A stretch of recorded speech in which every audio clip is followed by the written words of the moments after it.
Okay, we are live. Hi, this is William Ramsey. Welcome to William Ramsey Investigates. On today's show, I have a very special guest. He's actually in my state. I've had all these guests from all over the world, Kuala Lumpur, Australia, South Africa recently. So it's nice to have somebody in California.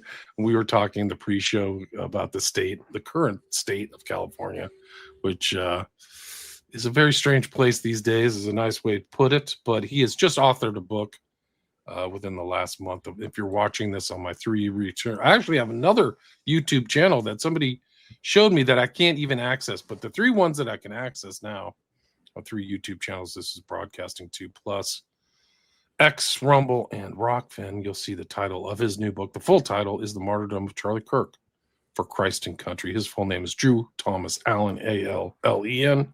He has a Substack, so I'll put a link to his Substack. But I was reading through it today, and there's a lot of great information. I have his bio here at the back of the book. He's a writer, political commentator, and publicist whose client list includes some of the most influential conservative voices in America, including Charlie Kirk. He's known nationally as the Millennial Minister of Truth. He hosts the Drew Allen Show, and he delivers fearless commentary at the intersection of faith, culture, and politics. He's also a widely published columnist, and he is recognized for his unapologetic defense of America's founding principles and his conviction that the nation's political crisis is at its core a moral and spiritual one, something I agree with wholeheartedly. But again, we're going to talk about this. Charlie Kirk was assassinated September 10th, 2025. So it's fairly recent. And I've said it was going to be a tectonic shift in the whole culture of the United States. This is kind of this generation's JFK, in my opinion. And there's a lot to talk about. And we're talking the pre-show, just admiring his personal character. I found him to be very admirable in his character and his ability to dialogue. Like, that's what I had in like my blurb for my show is this Camus quote where it's like, if you can't dialogue, it's just like the end of the world. And that's kind of what it feels like in some of these. When you talk to some of these people, they're so close-minded. They claim to be open-minded. They're really not. Anyway, Drew can talk more about that. So Drew Thomas Allen, welcome to the show. Hey, William, thanks for having me, man. I'm really excited to be here with you and talk about these things. These are important subjects for our time. And, we need to have the courage to have an honest national conversation about these things, particularly the violence that has been unleashed on this nation. And it just keeps happening. And the left is driving all of it pretty much. And they continue to just double down. There's an obvious connection between the left's rhetoric and, violence that ensues. And you're seeing that right now in Minneapolis with the attacks on ICE agents. And it's clear that the Democrat Party today has embraced violence, not just the radical, fringes of it, but the politicians themselves. And so, I've got 2 young girls, a 3-year-old and a 1-year-old. And I don't want them to grow up in a country like that. I don't want to live in a country like that. Right. Why would you? I mean, political violence is it. This is an incredible era of political violence, both one way and the other. Like it's really like almost like the 60s. It has that feel to me where there's random shooters, cultural shooters. You list so many of them in your book: Mangione, Audrey Hale, Peyton Gendron, Robin Westman, these transgender people. But I mean, I think Charlie Kirk was kind of a beacon for me. Like I told you in the pre-show, he's 31. I'm 57. He's like a full quarter of a century younger than me. But I kept seeing him before the event. I didn't follow him, but every time I saw him, I saw this guy's very sensible. He's very nice. Like, he's actually nice to and he's talking to people from the other side. Like, he's willing to talk instead of shouting, which always happens, or name calling, or some devolves into the most infantile kind of conversation. But there's something really admirable about him. And I do think that he is like a martyr. There's no question. You mentioned Bonhoeffer, but like his character, I think he had exemplary character. And I think that he was trying to do the right thing. And it's just an incredible event, this whole thing in Utah. Well, it's interesting. I talk to you and other people that kind of span generations. I'm 38 years old, turning 39 pretty soon. And what's so interesting when I talk to people is that Charlie Kirk, people that were twice his age, viewed him with admiration and respect as well, which, a lot of times in our own lives, age kind of equates with wisdom, or, you don't necessarily respect, oh, this is just a young guy. But, he inspired people that were much older than him. And I didn't even realize how significant Charlie was. I mean, I think this is the thing with his assassination. His life is even more important after his death in many ways. It magnified everything about Charlie, because look, yeah, I was Charlie Kirk's publicist for his second to last book, Right Wing Revolution.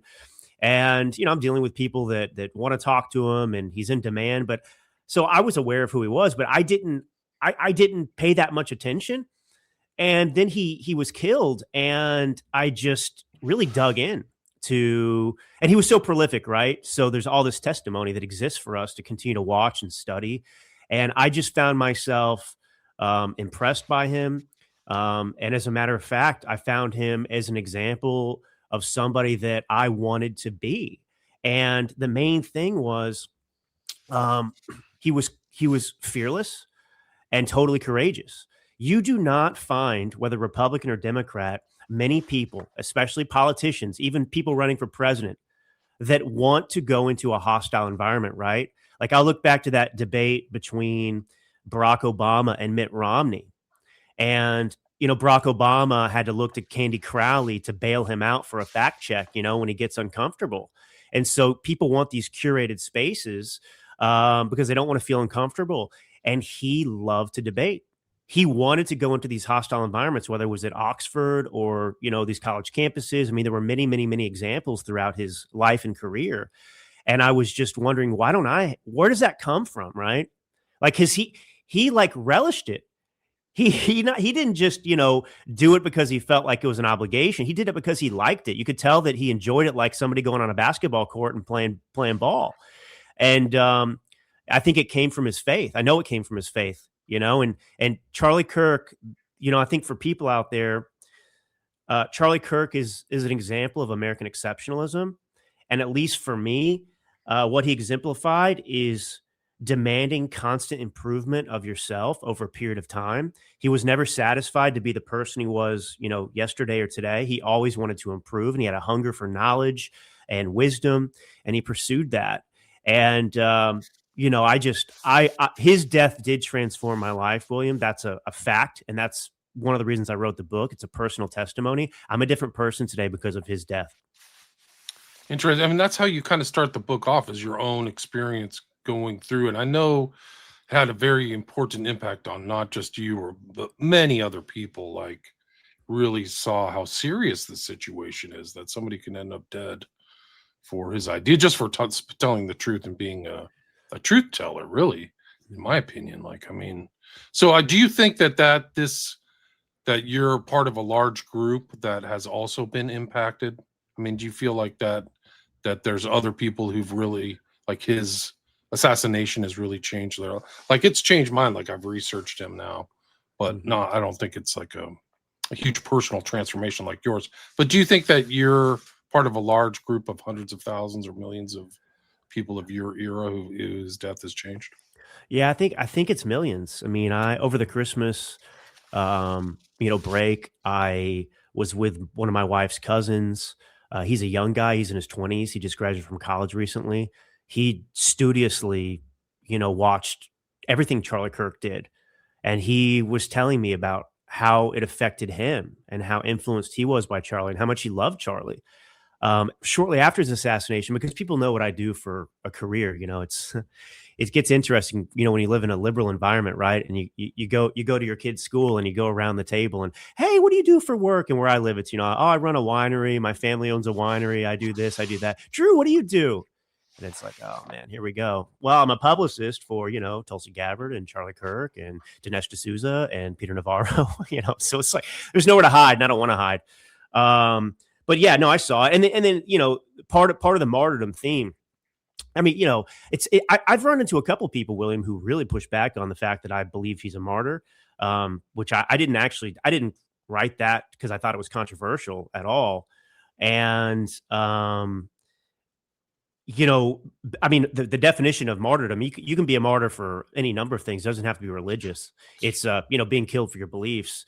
But, Christian martyrs in the Christian tradition, they expand the faith.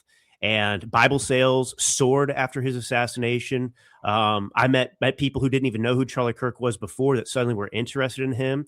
And, they were kind of had the same experience of me. Like, I'm a Christian, but I'm an autopilot Christian or had been for a long time. I need to step it up. Christianity is about activism. Go forth and make disciples of all nations. You got to study the word, stay in scripture, just like people should do with their country and the Constitution and all of that. So absolutely. I mean, it's just the outpouring of love after it was akin to something that we rarely see in history. It was akin to Reagan's funeral, or Billy Graham's crusades, or JFK, like you were saying, or MLK. Even it was remarkable. Right. So he really had an impact. And like you say that, like he never shied away from debate. It seemed like he was, and what's remarkable about him also is he started so young, 18 years old. Like he had that calling or something where like, this is what I'm going to do. Like starting Turning Point at a very, turning it into really $1 billion corporation. If you think about it, their revenues are 80 or 100 million a year. Mm-hmm. Standard business valuation, 10 years. It's like, it probably still was going to go up too. So they took out a very impactful voice of that generation. Yeah, because he was very targeted and specific with what his objective was. And he saw the college campuses and universities, academia, as kind of ground zero for, producing radicals in this country. Obviously, they were indoctrination mills. And so he went to those places and, he spent a couple hours on campus or whatever, and he was able to deprogram a lot of people. It was just stunning to watch, and it was very effective. You do have to approach that age group and the university system if you're going to course correct this nation, because the left has embedded itself throughout the education system, obviously, very smartly, right? If you want to, produce a bunch of, left-leaning, Democrat voters in perpetuity, well, go to the source, right? Get them when they're young and start teaching them that this country's racist and to hate this country, and teach them the politics of grievance. And he said, enough. I'm going to go in the lion's den and I'm going to address this. And he changed a lot of lives for sure. For sure. It's fun. Mind Hack here says it seemed to me like the memorial for him was almost a ritual. I don't know if there's, I don't know exactly what to read into that. I mean, I would say that maybe that might be true. I mean, most of us, like no. Mind Hack. I want Mind Hack to comment. By the way, William, I want to address this because I want people. I'm somebody who is in alignment with Charlie Kirk. I'm a Christian, and his death transformed me. So if there are questions like that, I mean, I want to answer those questions because they're important to understand. And it was. I mean, because what Charlie represented for most of us, meaning kind of people like me. He was a Christian first, and that's what we admired most. He was almost like a pastor.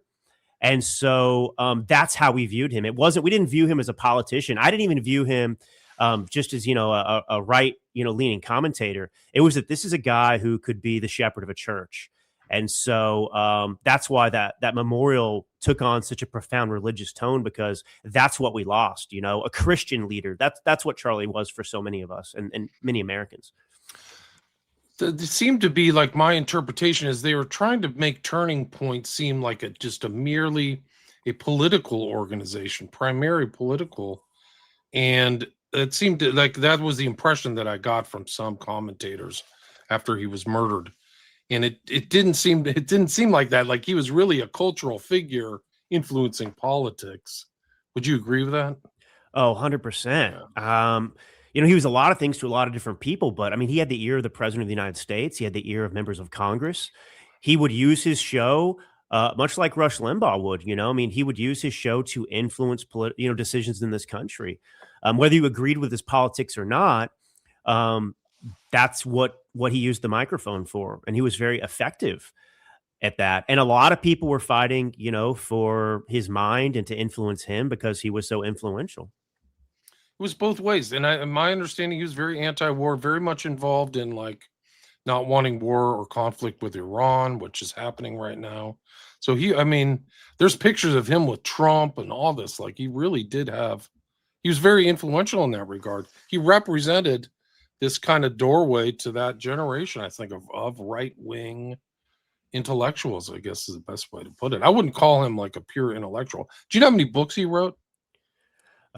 He was too active to be. He wasn't like he wrote like six or seven Oh books. wow, okay, I didn't know Yeah, that. my publisher published a couple of his earlier books, Post Hill Press, and then the Trump Organization, Winning Press. They posted. I mean, they published his most recent book posthumously, about observing the Sabbath. But yeah, I mean, he wrote. I mean, yeah, 5 or 6. I mean, he See, I started wasn't aware. early with the college scam. I think that was probably his first book, which was a New York Times bestseller. And I mean, it's crazy. Yeah, just you mentioned his age, 31. 10 years, what somebody like him accomplished, just unreal. It's amazing. He has now a huge repository.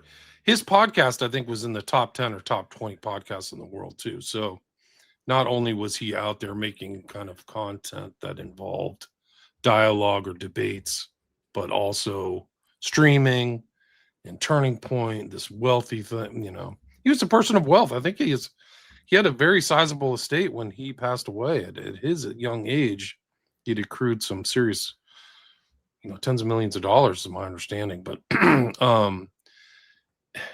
the thing that he was up against is like he's really battling this kind of multi-headed hydra of the left, which is like this mentality of oppression and being in the school system and the political system and the culture is very much, I think, antagonist. Even though this is ostensibly a Christian country, I call myself a Christian.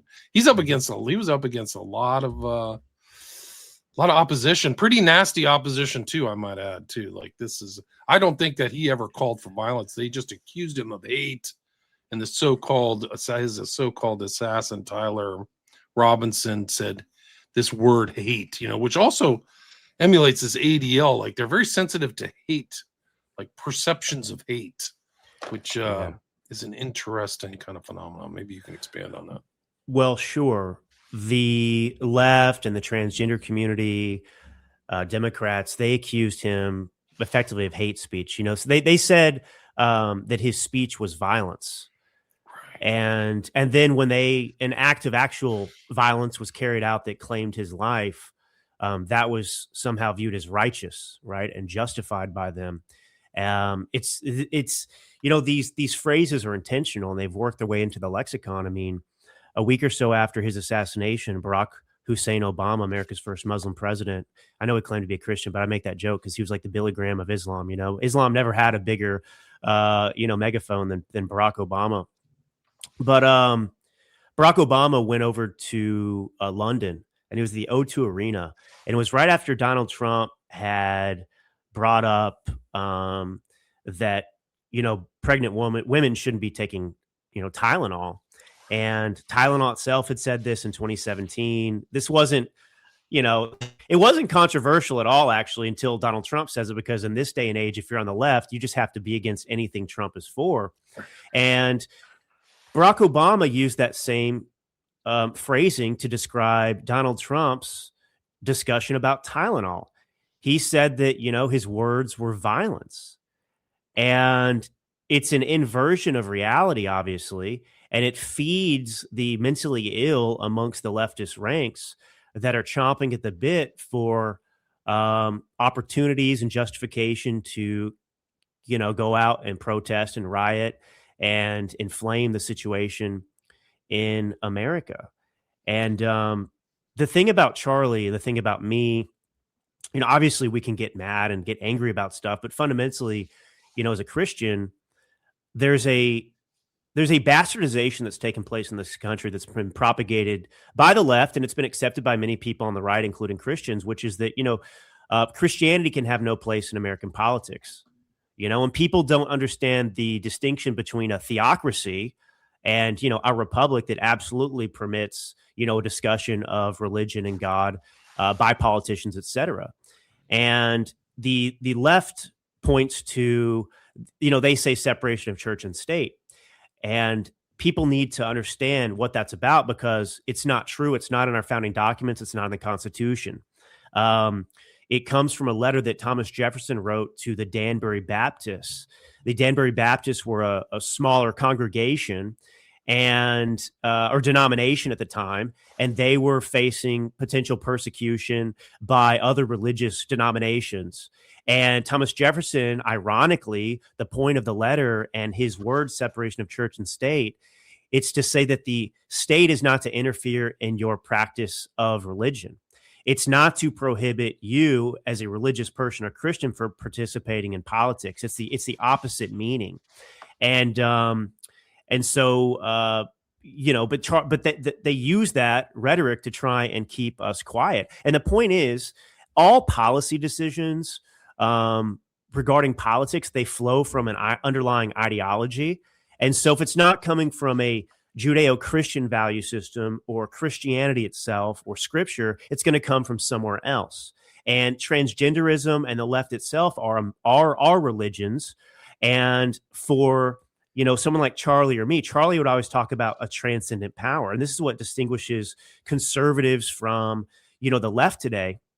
And that is to say that we believe in, objective morality. And the left embraces moral relativism. So they can shift their positions. And you can look at abortion, go through a list of things. Marriage, definition of marriage, all of it is subject to their immediate reversal and change as long as it gives them more power, right? I mean, Barack Obama, Hillary Clinton, Bill Clinton, just recently have all talked about deportation. They have supported the deportation of illegals. They have said the same things Trump has said about illegals. And now suddenly, because they have hitched their political futures to replacement theory, which is, instead of adopting policies that will satisfy the American citizen and voter, well, we're just going to replace you with people that we bring in from other countries that'll support us anyway. It's incredible. It's happening. It's already happened. I mean, it happened fast too. Like under Biden, like huge demographic changes occurred. There's hundreds. There's probably, I don't even know how many millions of illegals there are in the United States, which have total access to voting and loans. It's totally crazy. Yeah. So that's kind of like what he was up against, is this kind of fake kind of morality. I mean, on the left, it's like they always present themselves as the most moral people, but I mean, you can just see what's going on in Minnesota and California. Like, there's just huge fraud. They're kleptocrats is really what they are. They're not even Democrats. I think the default is they're all stealing all the way through the whole party. It's incredible, like, that they can even, I actually think a lot of the noise and the sound and fury that comes from the left is a cover for their just complete looting of the government. Well, they're actually greedier than a capitalist, in my opinion. So to like actually say we're socialists, they're not.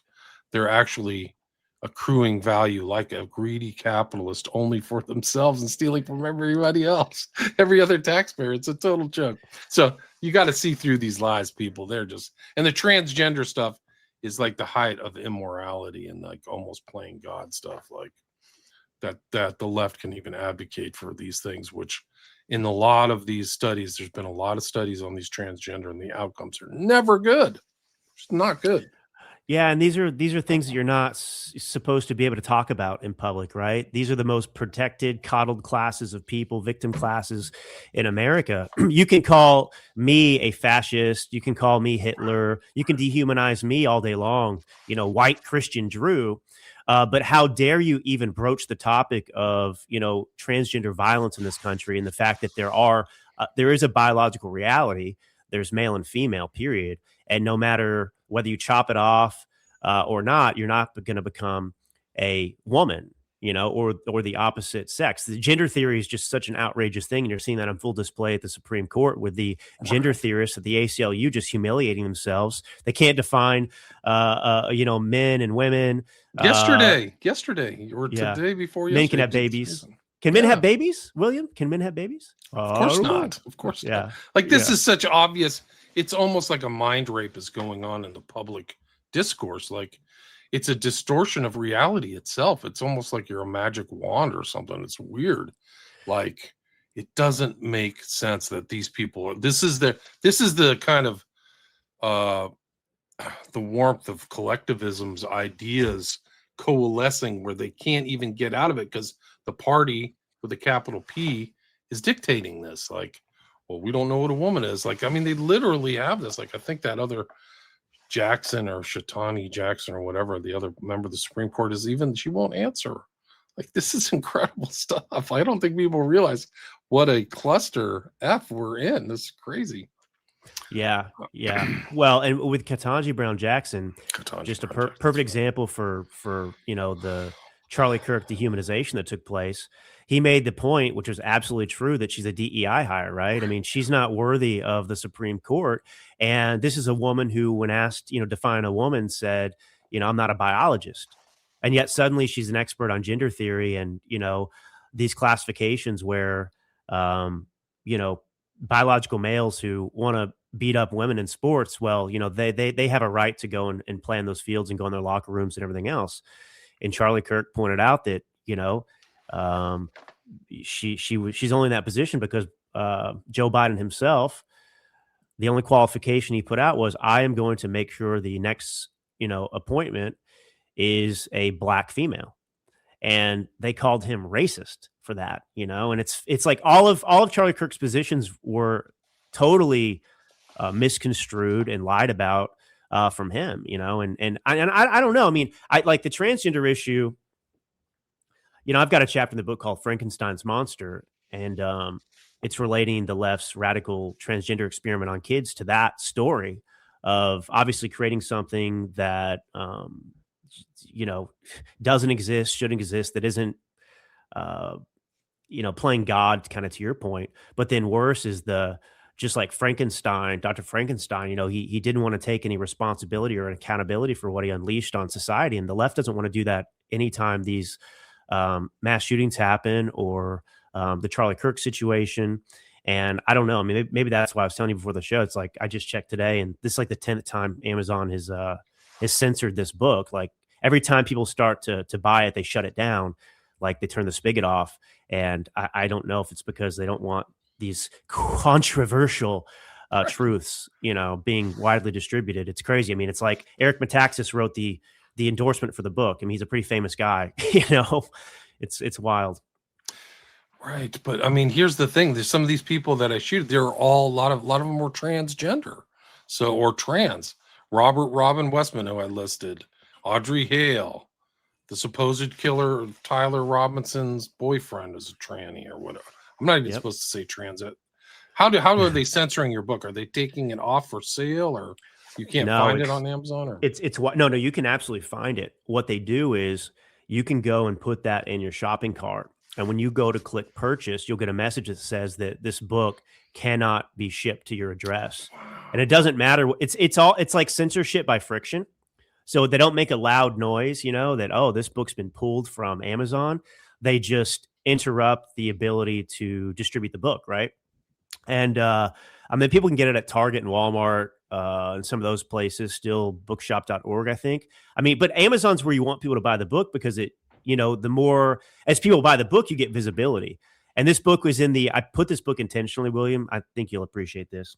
I'm not totally trolling. There's actually a reason for this, is because I have a chapter about transgenderism that's important. But I asked my publisher to put this book in competition in the LGBTQ plus demographic studies. Nice. And for like a week or two, it was number one in the LGBTQ. So I was the best-selling LGBTQ, whatever. But I've done a lot of studies on transgender. I did a whole show on transition to kill, like almost like because there's a higher rate of violence. And these are the empath documents. I don't know if you've heard of those. They're incredible.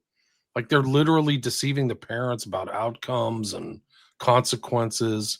And there's an industrial kind of element to this transgender. There's a huge financial incentives that are placed out. And then also there's a lot of detransitioning going on. So people, young, impressionable kids have been told this, and then they're like, what the hell just happened? How did I get on these life-altering, life-changing medication. They're not really, I wouldn't call them medications. They're just life-changing poison or something. Like, it's really wild. It's just unbelievable. And then you, like, a lot of these guys are Jewish who believe in the Talmud, and there's like 8 genders, which is really not Christian at all. Like, you're supposed to be happy with the way God created you. So, I mean, it's madness. It's just really madness. It's insane that it's even pervasive in society. It's insane that we even have to talk about it and try and defend the fact that there's two sexes, male and female. A young person. I mean, first off, these puberty blockers and the hormones they put these people on, and they're also used to chemically castrate sex offenders, for one. You used to call this type of stuff torture, right? You were actually removing somebody's identity if you were in medieval Europe or something like that, and you took a man and you chopped off his penis. You would be denying him his identity, right?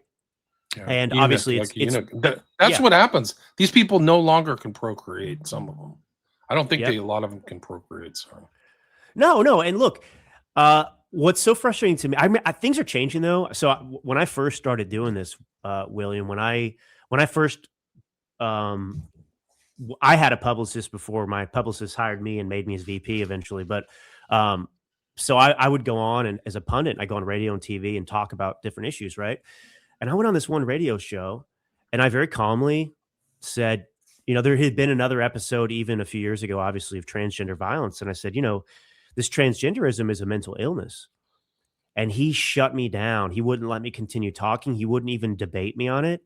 He was so sensitive to it. Now I don't see that happening so much. But, transgenderism is a mental illness. If it's body dysmorphia.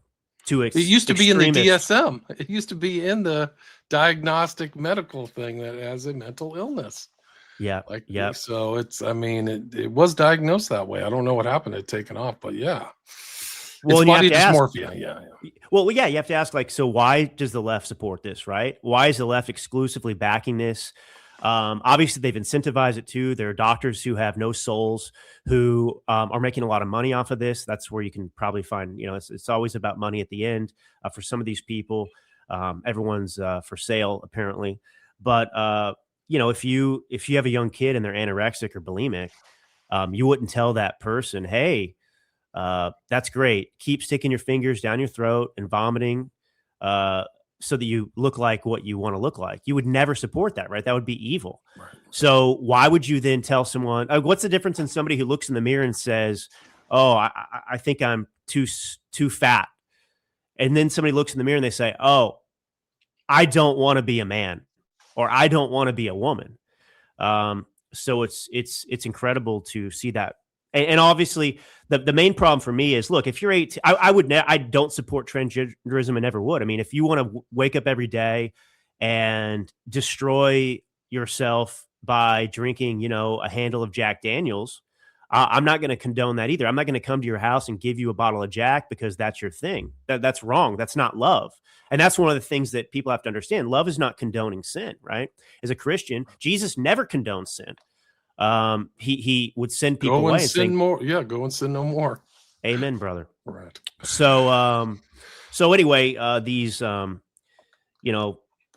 idea that you would try and encourage someone who's young, who can't make basic decisions, about their own life, can't drive, can't buy cigarettes, can't buy alcohol, can't do anything, that they somehow have a fully formulated, lobe that they can make a decision about changing, having a profound change for their life that's going to affect them forever. I mean, it's total insanity. And so we just have to speak more plainly and bluntly like this. I mean, and you don't have to, there's no hate in it.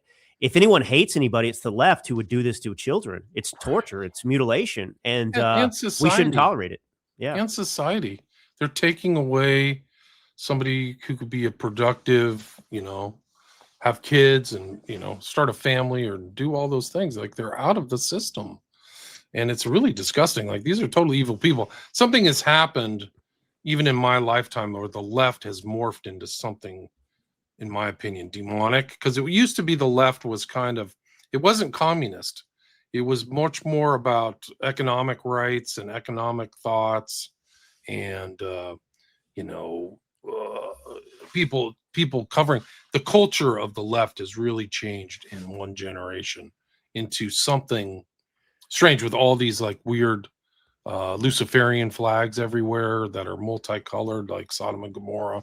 It's almost morphed into some kind of immoral thing. So then like you are critical of the kind of right left paradigm, but the thing is like they've become something really crazy, and a lot of condoning of violence too. A lot of like violent mentality, like get out in the street. Antifa's violent, a lot of violence and shootings and takeovers and things like that. Like this kind of revolutionary fervor, I don't think was there, or maybe it was just suppressed under Hoover or the right. But it's really changed for me. Yeah.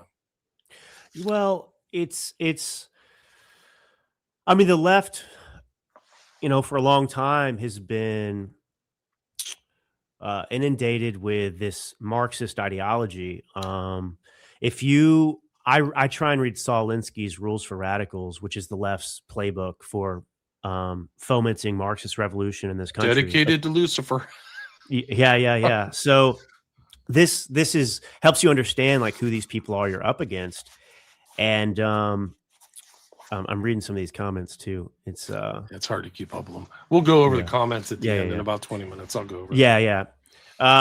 So what were we? Oh yeah. So I mean, one of the big takeaways and things we need to talk about in this country is the fact that the violence in this country is not symmetrical; it's asymmetrical. All of the violence today is coming from the left. That's not to say you can't have somebody on the so-called right that commits an act of violence, but ideologically, I mean, I compare it in the book. 9/10 to 9/11, as we were talking about.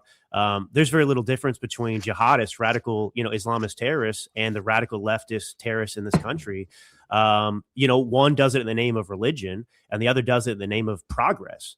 But the end result is the same, and the objective is the same, which is they are ideologies that do not permit any kind of disagreement. They are ideologies that demand absolute submission. And that's Charlie Kirk's targeting too. He was not going to submit. And you would think, William, that the left would look in the mirror at some point if they had souls left, and they would say, hey, maybe we should drop some of this rhetoric. Maybe we should stop calling Donald Trump and his supporters and ICE and Charlie and every Republican and MAGA supporter, fascist, basket of deplorables. You had Rand Paul's ribs broken by a Democrat neighbor. You had the Bernie Sanders supporter that shot up the congressional Republican. Scalise almost lost his life. You had an assassination attempt against Trump. Obviously, you've got these instances and episodes of trans violence. Multiple attempts. Yep.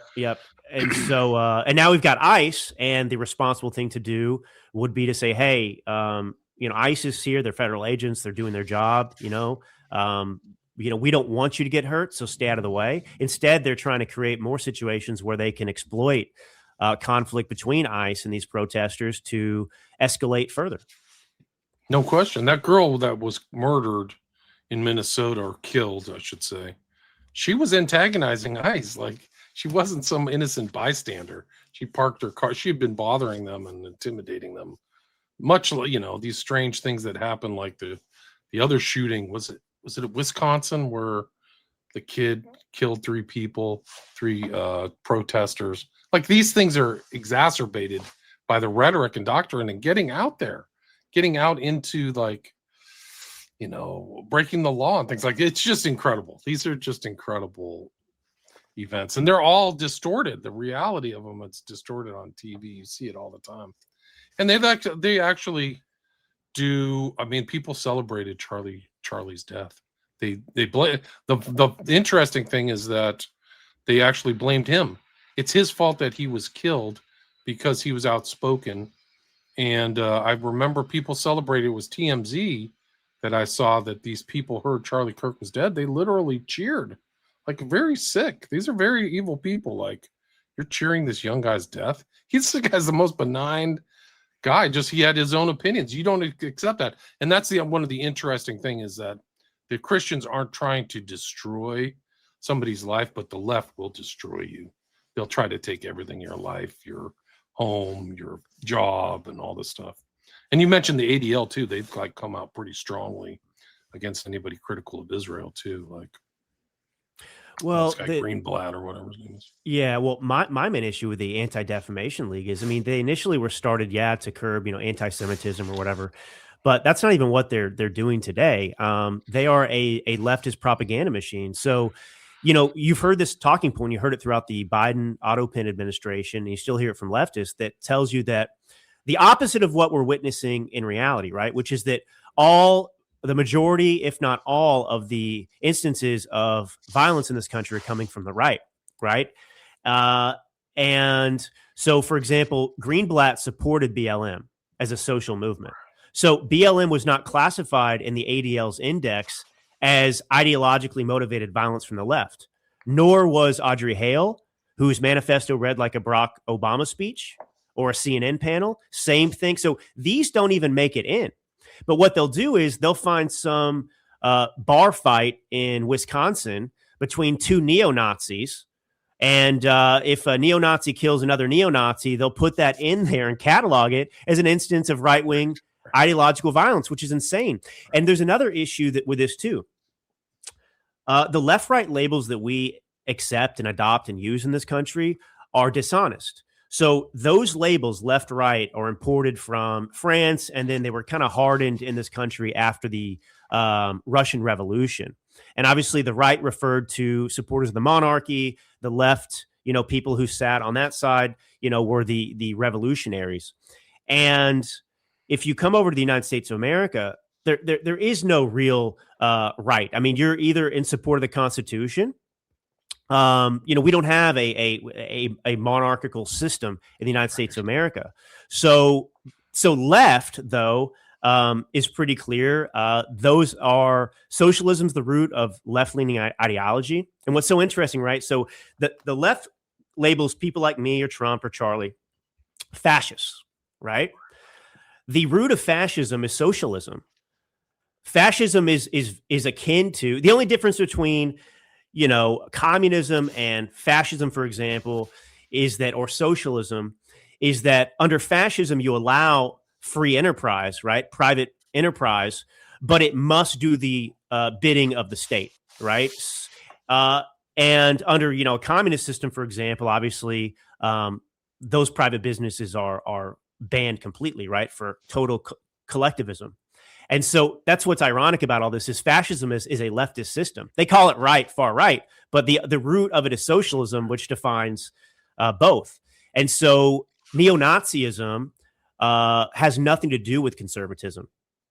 We reject that wholeheartedly. So it's dishonest to go and say, we're not really right as on the right? We're pro-Constitution. We stand for the founding of the country. A liberal document, a formerly liberal document, right? Yep, at least exactly. Termed that way. Yeah. So, no, you're right. I mean, these are kind of artificial entomological constructs, but yeah, it's getting crazy out there.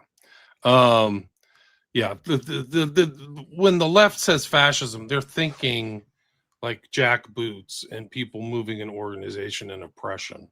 So that's kind of like, so when the right talks about fascism, they're thinking like a political construct. But for the left, it's like these big bad guys are going to come get us like Nazis and stuff like that. Who, like you said, it's the National Socialist Party. Yeah. It's a socialist party for nationalists. So you got everything like, the Workers' Party. You got houses cheap and all this other stuff like that. So, yeah, so I mean, it's not just that. I mean, you have to see the derision for Charlie in the left that has changed. It is really an anti-Christian party. They don't have values that are I don't even know if there's a Christian in the Democratic leadership. Is there? I don't know. Well, they would claim to be, but sure, you can claim to be a Christian all day long. But then if you support, transgenderism, that's fundamentally at odds with the Christian belief system. The same, honestly, all of the policies on the left at this point.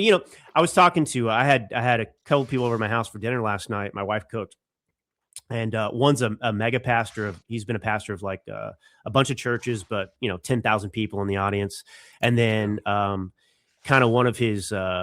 He's the mentor of a friend of mine out here who's the pastor at my church, and he was saying, I don't as the pastor, he doesn't view himself, as Republican or Democrat. He views himself as a Christian, but it just so happens that the policies of the left don't align with Christianity. So therefore, that's not a party that you can support politically.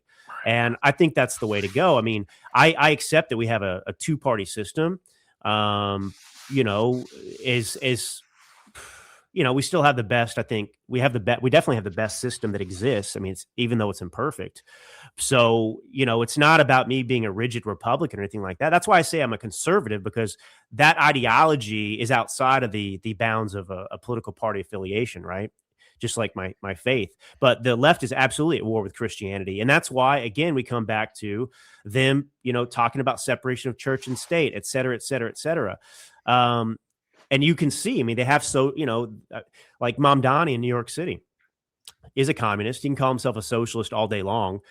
His housing czar, she wants to abolish private property rights. She thinks those are, indicative of some racist system, even while her own parents own a, almost $2 million home in, I think, Nashville.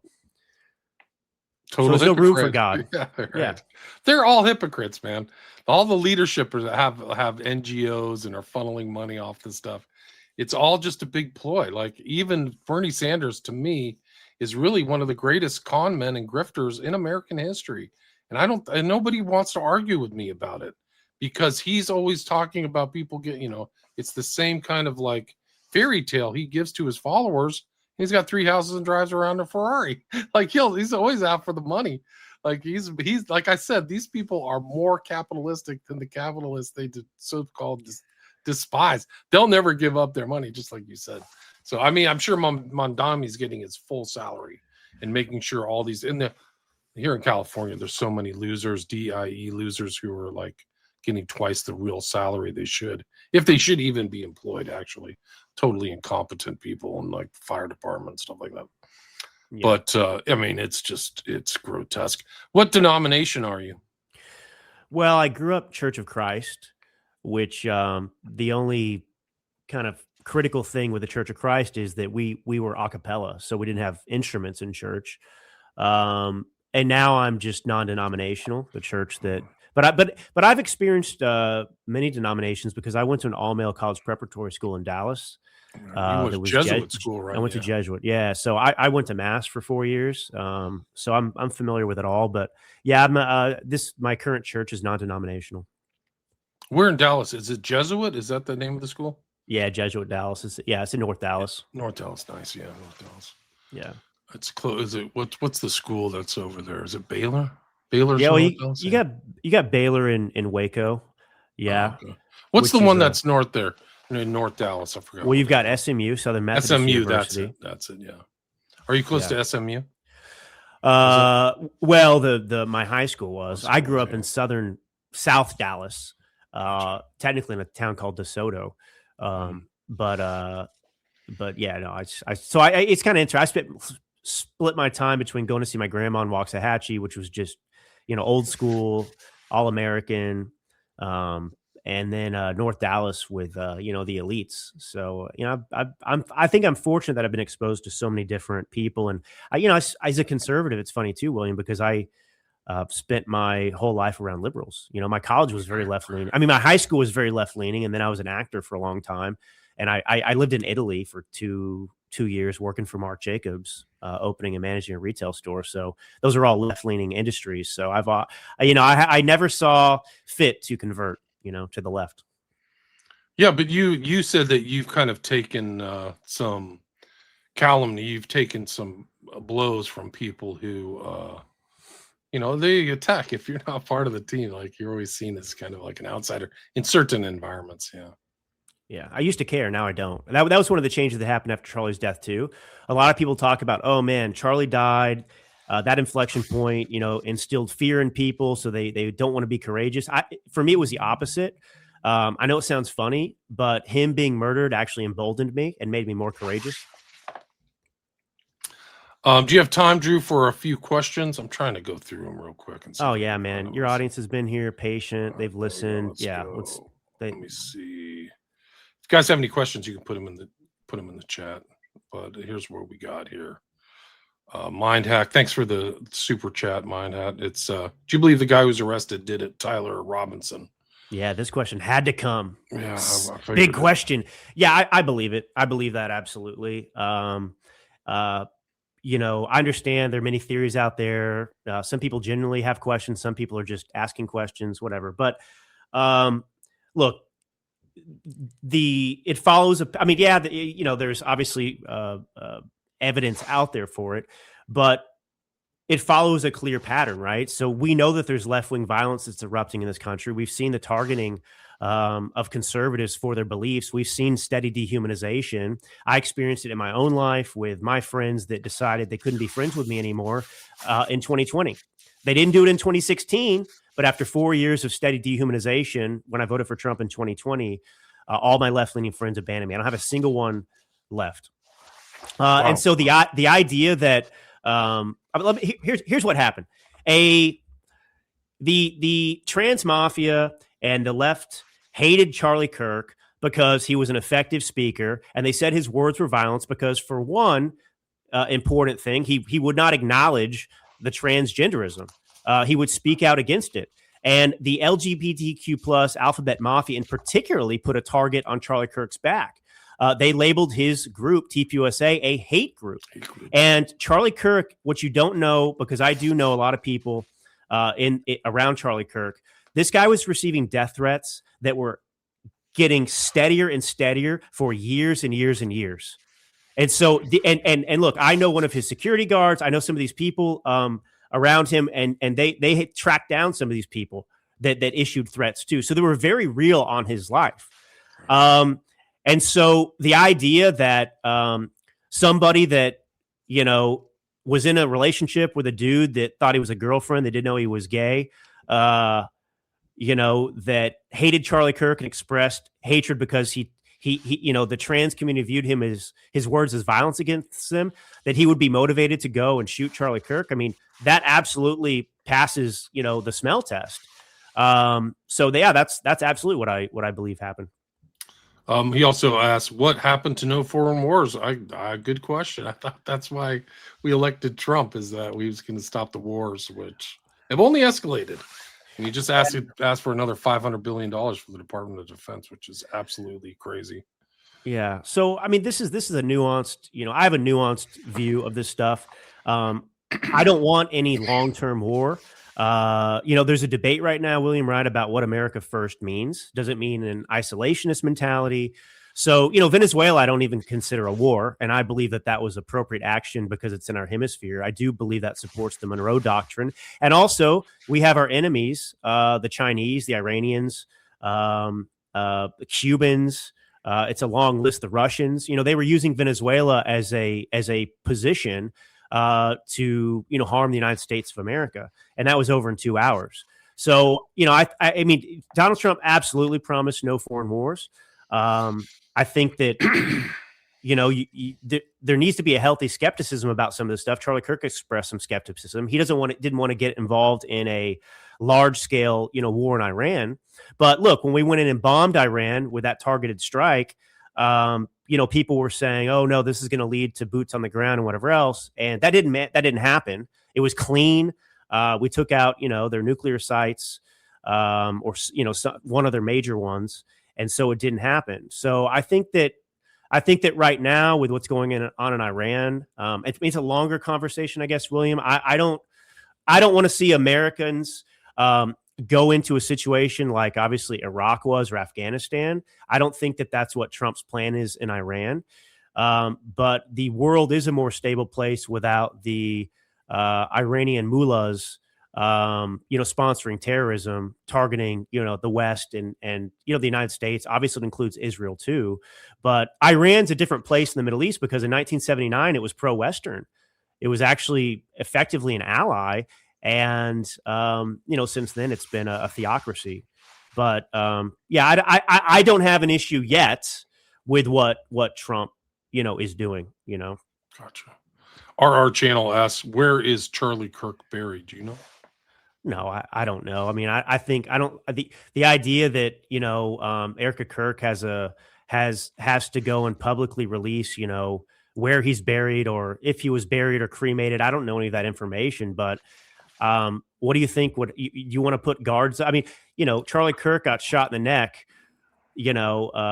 by leftists who then celebrate in the streets. Are you going to go publicly put Charlie Kirk's grave somewhere? I mean, what you want 24/7 security around his grave? So that's an irrelevant thing to me.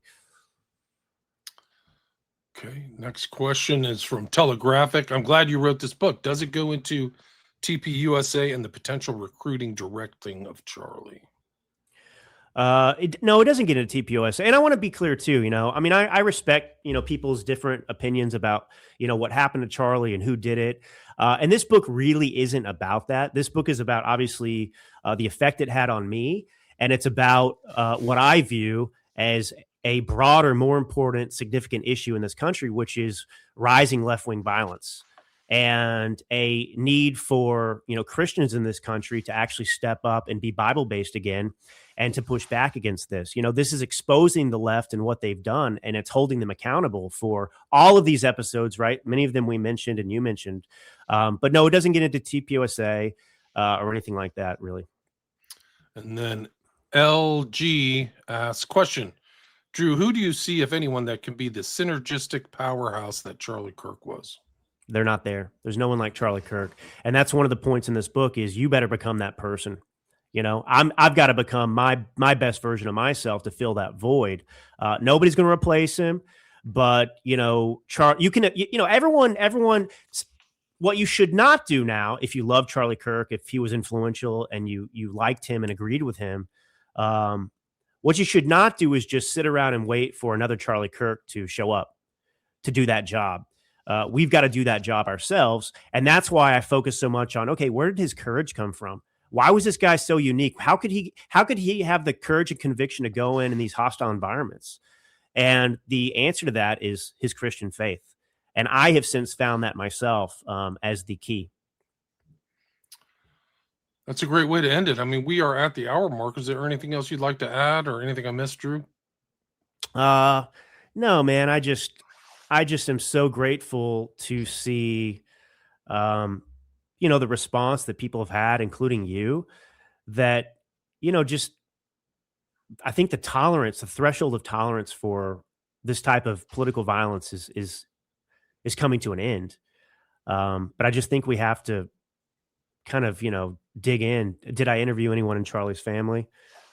No. And it's you're not going to find any interviews of Charlie's people or family members in this book at all. I mean, this is a strong defense of Charlie's legacy. And, a lot of people want to put words in Charlie's mouth and kind of cherry pick what his views about things were. This is a book that's really rooted in the spiritual foundation of Charlie's beliefs. You got a good audience. I got to say, man, really thoughtful questions. I appreciate it. A lot of questions. Yeah. Thanks everybody in the chat. We had almost 100 listeners, live listeners. Yeah. Tell people about your Substack or where they can reach out to you. Yeah. So you can subscribe there, drewallen.substack.com. I do a lot of writing there, and then obviously columns too. I've got my podcast. Everything kind of goes through my Substack. So if you want to contact me or anything, that's the best place to do it. Right. So your Substack, I'll put a link to your Substack there. And then the book, hopefully you'll be able to find it on Amazon or elsewhere. Yeah, go try. Yeah, the full title again is The Martyrdom of Charlie Kirk for Christ and Country. I do think he's a martyr.